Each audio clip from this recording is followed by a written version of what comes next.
Hey there, beautiful.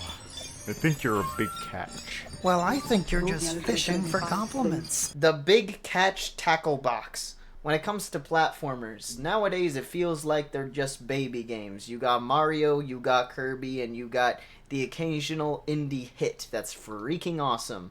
But more often than not, you kind of just know what you're getting into with every single platformer. What if there was a game that challenged your brain like 2% or 30 billion%? So this game is actually a prologue to what's going to be called The Big Catch. It's going to be a game coming out in 2025, and the Big Catch Tackle Box is where you play as one of the characters in the main game, and you basically, it happens before the mainline story. Now, throughout the game, you basically play as this little bunny, bird, crow thingamajig, and you go around the world and you can collect these fish, and these fish, they're dicks.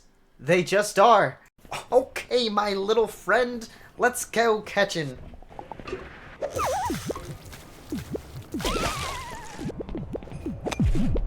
What? The fish has legs and can run?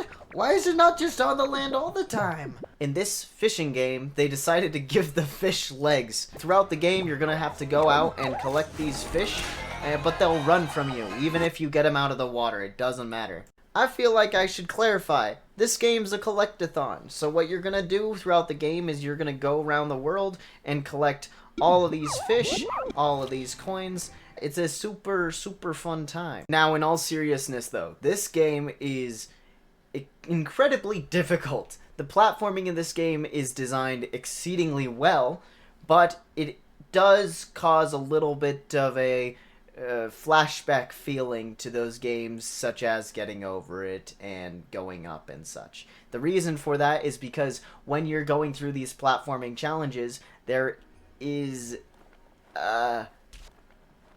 you fall a lot. You just fall a lot. That's basically all it is. Now, it might just be because I'm a dookie gamer and not the best at platformers, or it might just be that it's a hard game. But you kind of have to get a feeling for the controls, and they're very well made. It just takes a lot of getting used to, and there's a very high skill gap.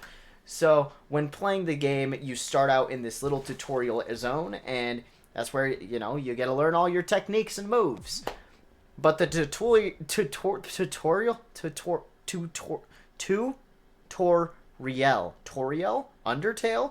Undertale reference in my video? The tutorial in and of itself is somewhat difficult. Not crazy, but it definitely will give game reviewers the time of their life, I'll tell you that much. When you're going through it, you learn that there's things like wall jumping, there's things like backflips, you get a swing from your fishing hook, you get a swim, you get to go fishing. It's all a blast. As soon as you climb up this tutorial zone, you get to go talk to your friend who's been with you the whole time. He's this mentor figure, I forget their name, and they basically give you this whistle. They're like, here you go, take this. You take it, and you get to ride these little wormy guys. Well, past the tutorial, the game really does start to feel like it takes off, and really does fall into like this really cool adventure. You feel very much in control of where you're able to go, and the game is open world. And now I know a lot of you probably just went like, "Grr! Open world games, they've been making those since 2002 and they all suck, or the ones that don't suck, they're good but all the rest of them suck, and whenever you make an open world game, it sucks." It doesn't suck. This game is really well put together. When you're exploring this land, you get a feel like you're traversing through Wind Waker back in the year of I think it was 2004 when it released. Don't quote me on that. But you feel like you're in 2004 Wind Waker, boating around in your boat, the Red Lion, but instead it's a little grotesque little leech thing. But it's amazing. The music and how the speed works and the boosting, the momentum, it all feels really good. And it has that sense of, like, you're controlling a beast. You're not in control of like a boat per se. Throughout the desert wasteland, there are multiple different structures and artifacts that you must collect. And as you're exploring, you get to even more so strengthen your craft. Ching, ching, like you're a blacksmith. And you're getting better and better. And the platforming in these little zones all throughout the world it's so much fun. Each new zone presents itself a new challenge. For example, one of them is a massive trampolining zone where you gotta bounce around and you gotta collect the little fish with legs running around, because that makes sense. And you have to traverse this little tower.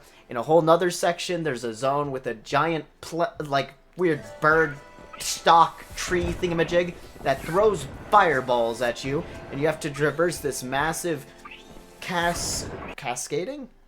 That's not the right word. Spiraling thingamajig nature zone all the way to the top, and then you kill him. And it's actually one of my favorite parts of the game is that progression. There's a zone that's basically like a massive temple that you have to climb all the way to the top, starting from a little lake below, and you make your way through different enemies and increasingly more difficult platforming challenges where the risk continues to get higher, because if you fall, and you have to try again. Now, whereas some of those other games I've mentioned, rage games like Getting Over It, Going Up, Pogo Stuck, this game is actually a game and not a freaking madness machine. You actually get save points, and you get to have you hit a fishing pole and it drops a line down, and you can take it to go back up if you fall, basically. It's really well designed and makes it feel like you're not progressing to nothing. As you continue to explore the world, you feel like you start to get a grasp of things. You find this crazy looking door that has this giant symbol, and there's a door with runes on it. And you step on the pedestal, and it gives you an amount of coins. For clarification, I am not a god gamer. I'm a very mediocre gamer at best. So I have not completed the door. That was just to clarify. I can't spoil the ending of the game. I don't know. I don't know it.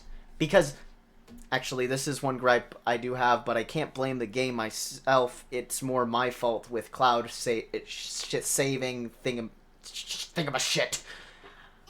I did mess up, and I lost my first save file of the game and all of my progress. That's because of a cloud sharing error, or not because of the game itself. It doesn't matter.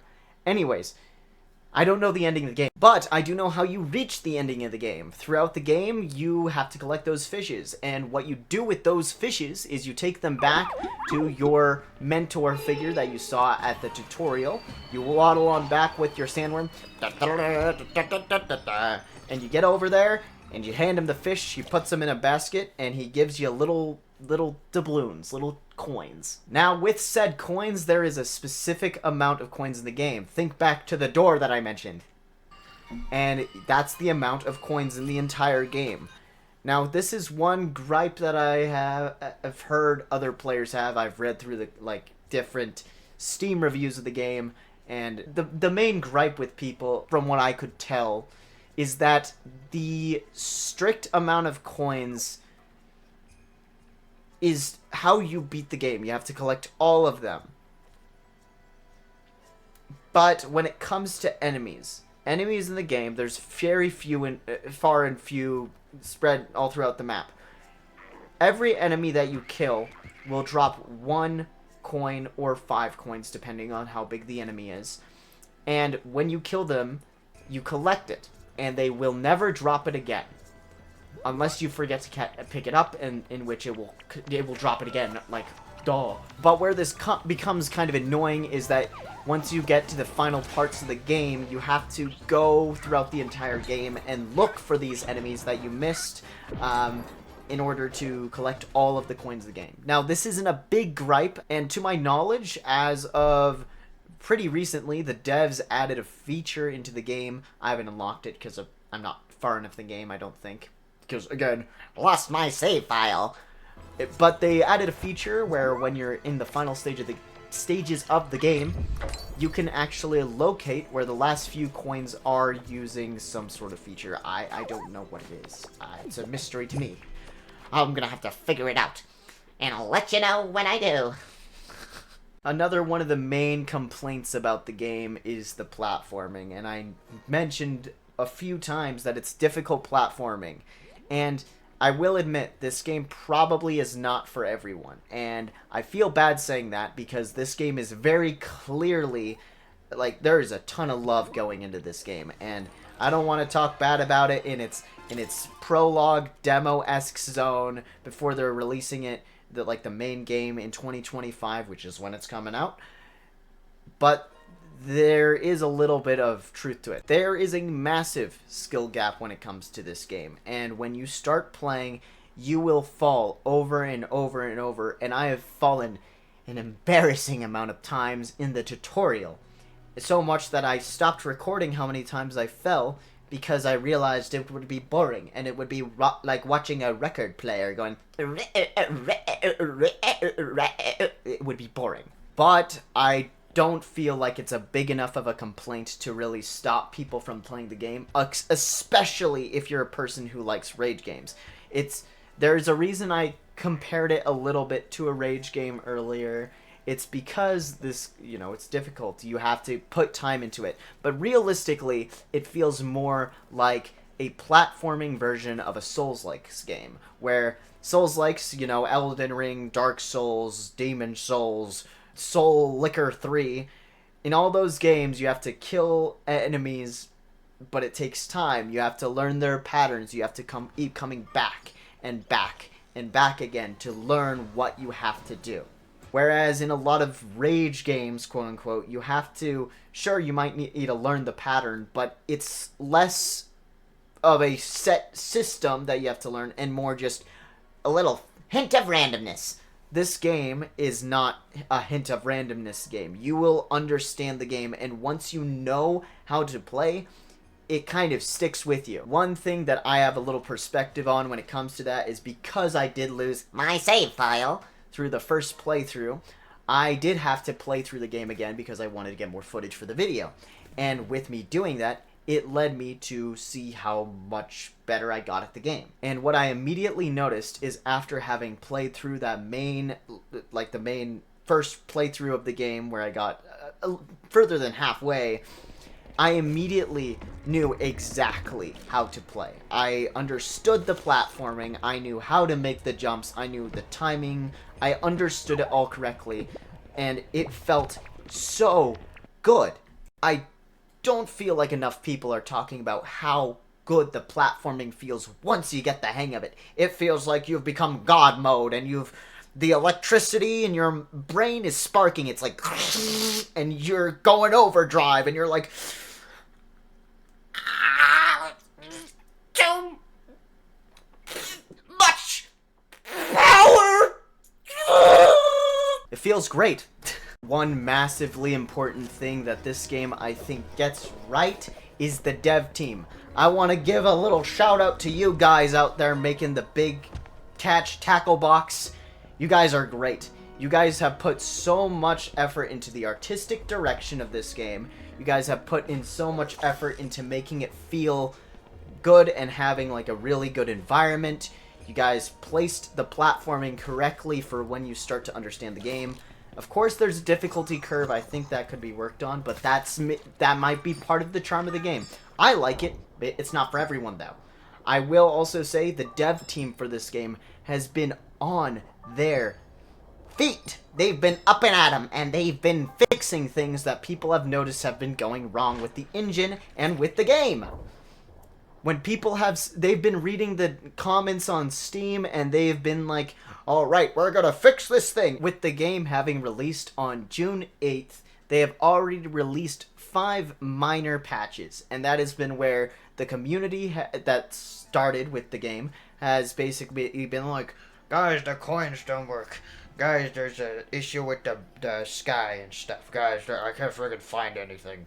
And they've been on it, and they have gotten things done, and I have so much respect for the dev team for doing that, for a prologue, for a game that is like a demo version of what their game will be in 2025, they've been on it to make sure for a free game that it's good for people who are playing. And I love that. You don't see that with AAA games. I'm looking at all you big star games out there right now. But with all that said and done, please go play the game. Go give it a good review on Steam, if you like it, that is. And yeah, it's fantastic. It's the Big Catch Tackle Box on Steam, and it's free. And this is not sponsored. I don't make money on these videos, y'all. What do you think I am? Like friggin' Mr. Beast? Mr. Beast! Nah. Anyways, go out there and play this game, y'all goobers, and I'll see you guys next time. Later, skater. That was not West Side. That was it's like a piece, but my thumb was up. I'm sorry. I'm not affiliated with anyone. Bye.